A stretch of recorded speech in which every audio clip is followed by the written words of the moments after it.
I'm Monica Ross. I'm a third year at College of the Atlantic in Bar Harbor, Maine.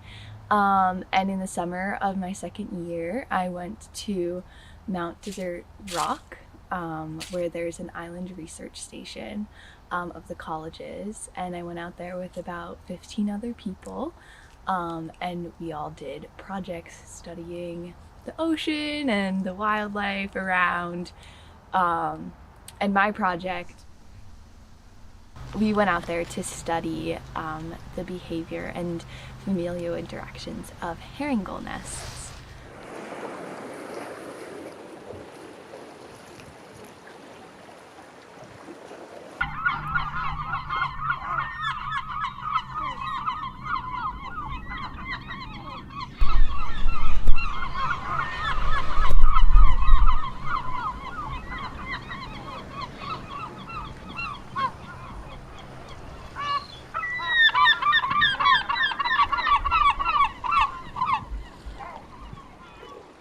There's puffins and there's eider ducks. Eider ducks also nest on the island. There's blackback gulls, which are just bigger herring gulls. And there's whales, and there's basking sharks, and there's dolphins, and there's 21 species of plants that are all garden weeds from like gardening. There's lichen, and there's herring gulls. And herring gulls are the most prominent on the rock. Like when you come to the rock, you're like, wow, there's a lot of gulls here. Because they're nesting there when we're out there in the summer months, and they have by far the most nests out of all the nesting birds there. And I originally was interested in studying the herring gulls and the family interactions because I thought it was such a unique experience to go out and study something that was so common, but like see it, like watch it hatch and grow up and like discover the world, which isn't something people get to see all the time.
It all started when they were eggs. So they trade off in who's sitting on the eggs because they have to incubate the eggs constantly or they'll get cold and the egg will die.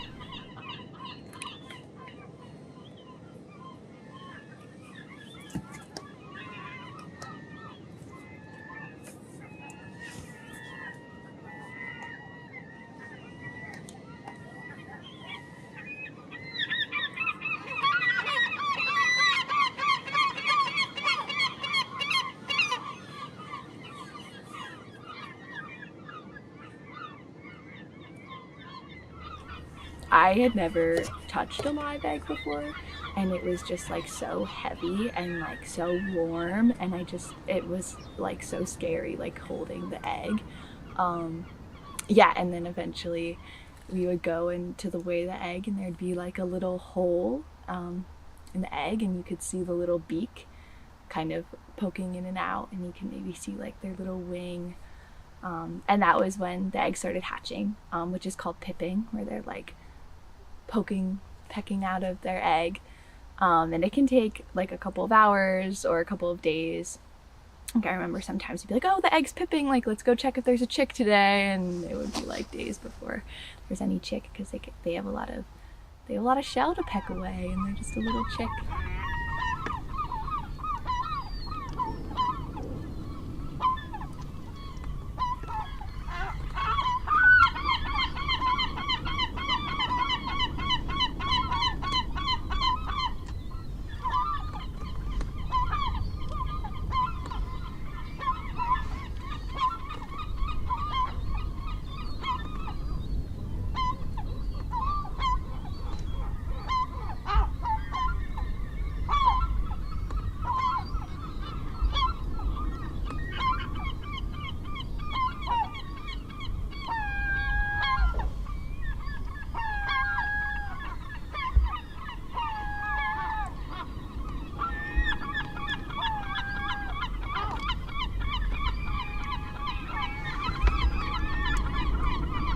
as the chicks get older, they'll start like moving around, and at first they look really dumb because they have these like really long legs, or not long legs, but they're super unstable little puffballs, and they're like falling all over the place.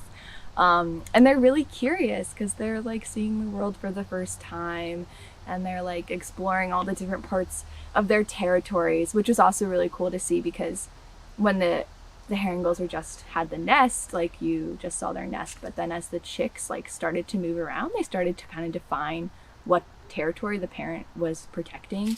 So like more curious chicks would have like these huge territories that they were wandering in, which was cool to see.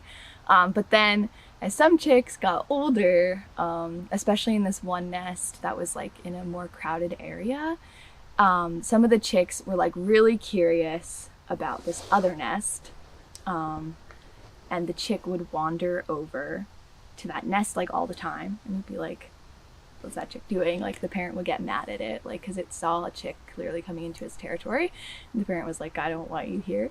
And then one time we went up to observe. It was like 6 in the morning, and we saw the nest, and we were looking at our nest, and there were only 2 chicks, and then we were like, where's the other chick? And we looked in the nest with the next to it, and they had 4 chicks. Normally they only have 3.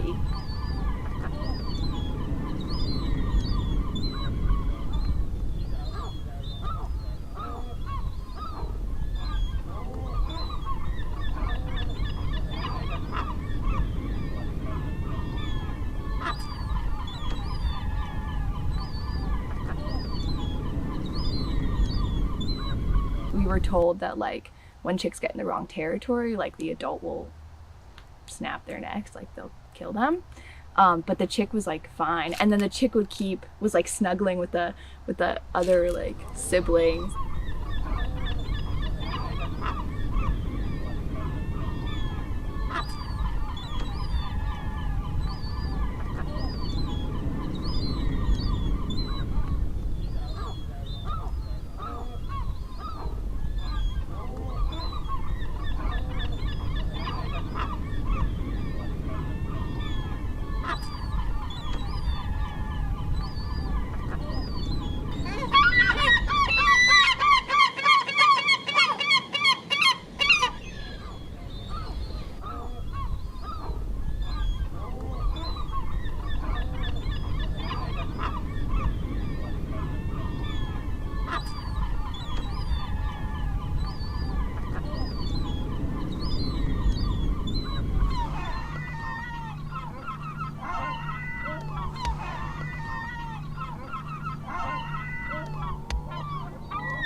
And then we learned later that for the first 2 weeks of a chick's life, the parent has no ability to recognize what chick is what, so it doesn't like develop whatever it uses to like recognize its own children. So for the first 2 weeks, whatever chicks happen to be in that nest of like a parent, they'll take care of.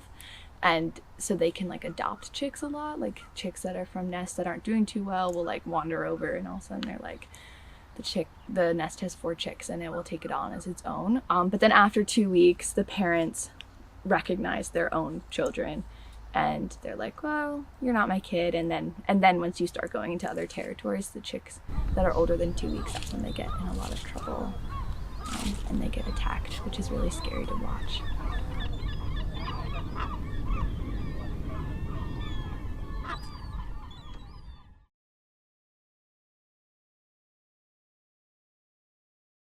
When we weighed chicks, we had to like go and capture the chick and put it in a bag and weigh it.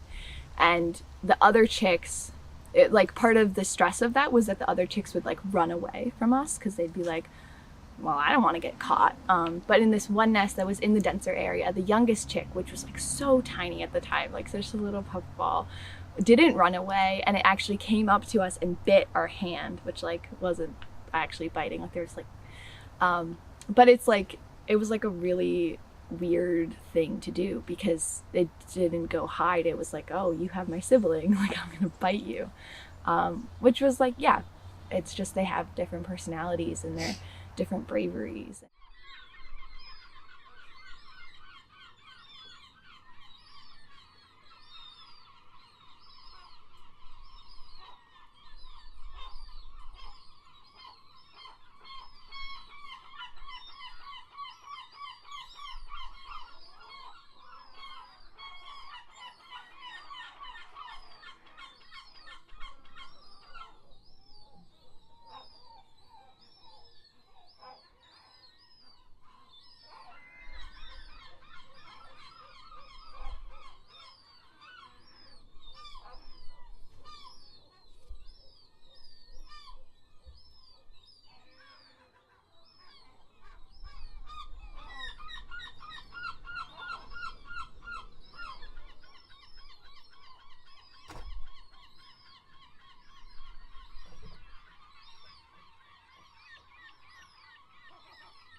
I mean, all you need to do as a species to like be like favorable through natural selection is replace yourself. So 2 birds, they mate for life, or like-ish.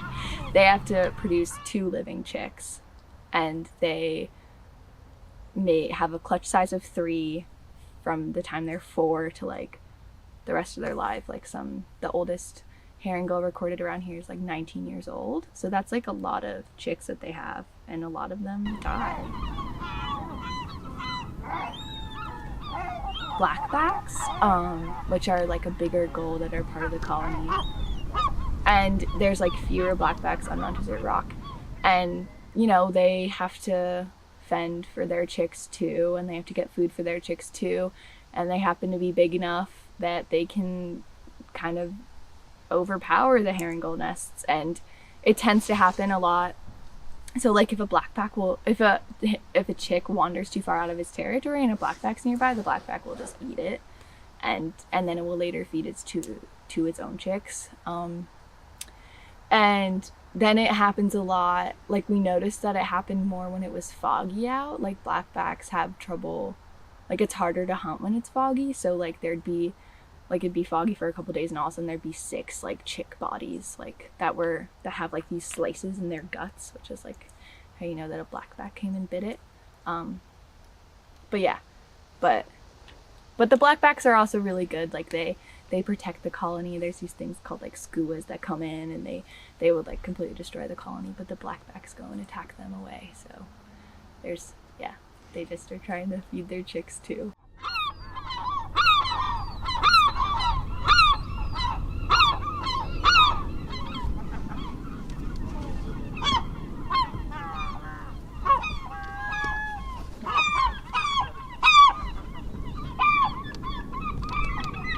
You're very isolated out there, but it's surprising how much stuff still gets there.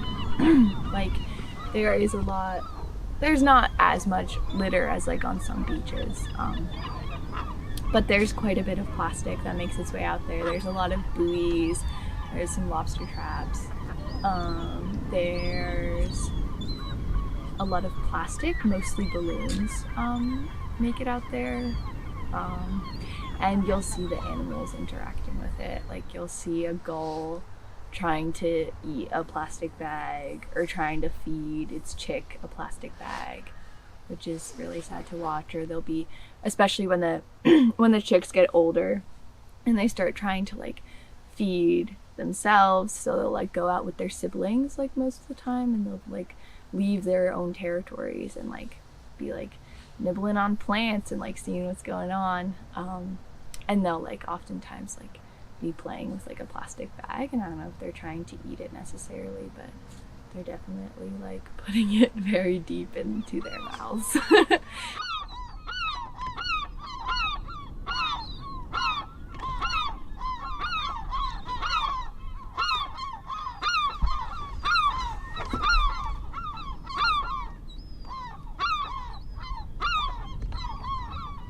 Yeah, over time, begging really did. It was like almost laughable, like how much these chicks would beg and how much the parent just did not react, like at all. Like as they got older, like begging at first was like the begging to feeding ratio was almost equal, like it was 1-to-1, and towards the end there would be days when it was like 19-to-2. Like they would beg 19 times, and that's like from times that they're like actively making a cooing sound, and then they stop and the parent goes away and they actively start making it again. So it's like incidences of begging, there were 19. Yeah, and basically like they'll just like run, and the parents like have these higher rocks that they can go on because they can fly, and they'll just sit up there, and then the chicks will just be on the ground and they'll just be begging and begging. And sometimes the chicks will like work really, really hard to get up the rock, and the parent like won't even move. And the second the chick gets up there, the parent flies to a new rock.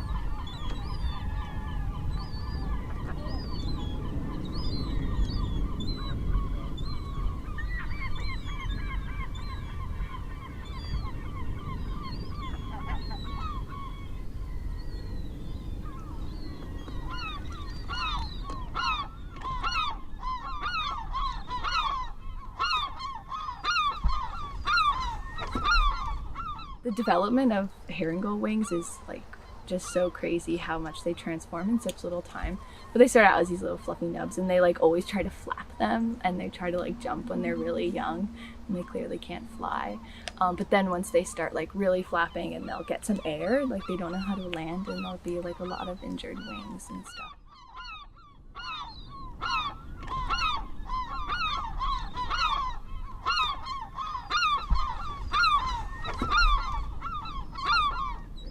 The next time you see a gull, like the chances that they make it to be this gull that you're looking at now, and how every single summer they go off to some colony normally in the middle of the ocean where mammals can't get them and eat the eggs, and they put like months of their time into raising and protecting the next generation of gulls. And yeah.